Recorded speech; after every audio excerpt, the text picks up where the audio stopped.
Dan mohon ridho dan doanya, mohon ridho dan doa dari semuanya.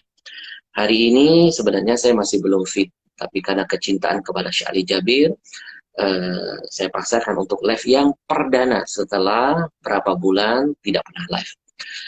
Saya sempat diuji oleh Allah SWT terkena penyakit dari tanggal 22 Agustus. Saya berjuang dengan panas yang sangat tinggi, menggigil, mual, tidak punya tenaga. Lalu saya dibawa ke rumah sakit, diperiksa, saya khawatir itu tipes. Ternyata negatif tipesnya. Lalu diberikan obat dari rumah sakit. Kita makan obatnya 2 hari, tapi ternyata panasnya makin menggila, menggigilnya makin menjadi. Tidak ada cairan makanan yang masuk. Itu yang membuat saya terus drop-drop dan lemas. Dan akhirnya lalu saya dilarikan ke rumah sakit, di CT scan, kemudian di uh, MRI, lalu nampak ada torak di kedua paru-paru saya. Lalu disimpulkan probably COVID. Saya dicurigai terkena COVID. Besoknya saya disarankan untuk swab, teman-teman sekalian. Lalu kita ikuti prosedur itu, saya swab, dan kita menunggu 3 hari setelahnya. Ternyata baru 1 hari, saya sudah tidak tahan dengan panas yang terus tinggi, menggigil, badan yang lemas. Lalu saya dilarikan istri saya ke rumah sakit untuk dirawat, diinfus, paling tidak ada cairan yang masuk. Dan itu dirawat sudah standar COVID. Sambil menunggu hasil swab. Uh, ternyata hasilnya baru keluar 4 hari. Dan hasilnya saya positif COVID.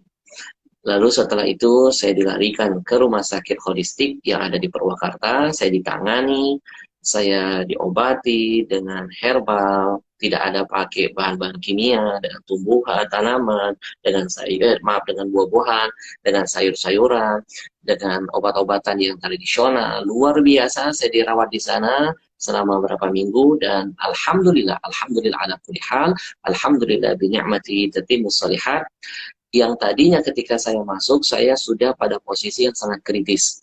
Tidak bisa berbicara seperti ini. Ngomong sepatah dua kata, sesak langsung di dada, napas saya itu seperti pendek. Sudah mengap-mengap seperti ikan yang keluar dari habitat air.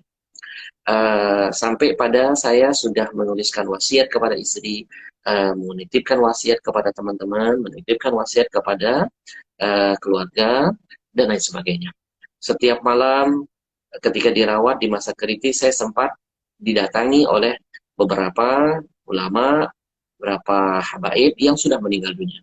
Seperti ada Habib Munzir hadir dalam mimpi, kemudian ada UJ, Ustaz Arifin Ilham, ada Habib Rahman Kirin. Mereka datang, mereka ngobrol, di situ yang membuat saya semakin, ya Allah, jangan-jangan ajal saya sudah dekat. Ya, tapi Allah punya rencana lain. Alhamdulillah saya dipertemukan dengan salah seorang dokter dengan rumah sakit yang Masya Allah yang merawat, yang betul-betul memanusiakan saya. Dia ngobati saya tanpa takut, tanpa khawatir, nggak pakai APD-APD lengkap. Istri saya bisa menemani, memberikan dukungan terus-menerus. Kemudian dia pegang tangan saya, dia sentuh saya. Saya tanya, dok, emang dokter tidak takut? Tertular. Oh tidak, Habib Ahmad, nggak usah takut. Ini banyak sekali info-info yang menyesatkan umat. Ya, katanya harus pakai APD gini-gini. Enggak, nular itu hanya lewat bersin. Ya, seperti mayit setelah udah meninggal dunia, dia kan nggak bersin, kenapa harus khawatir? Dan nanti insya Allah teman-teman ikuti terus live-nya, kita akan live langsung dengan Dokter Husin.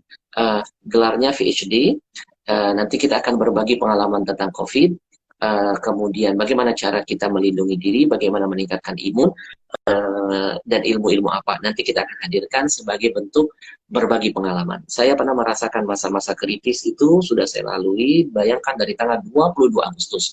Dan hari ini Alhamdulillah ala kulli hal, binikmati tatimmus shalihat, saya sudah napasnya sudah lega, sudah bisa lancar berbicara, hanya sedikit lagi pemulihan pada lidah yang terasa cadel ketika berbicara. Mungkin karena faktor obat-obatan yang sebelumnya yang terlalu tinggi. Sekali lagi teman-teman mohon doanya, mohon keikhlasannya untuk terus mendoakan saya dan mendoakan guru-guru kita yang lain. Insya Allah mudah-mudahan Allah jaga kita dari segala macam kejahatan makhluk-makhluknya, termasuk COVID. Terima kasih banyak teman-teman sekalian. Nanti insya Allah saya akan hadirkan dokter itu, kita berbagi ilmu. Ya, bertukar pengalaman.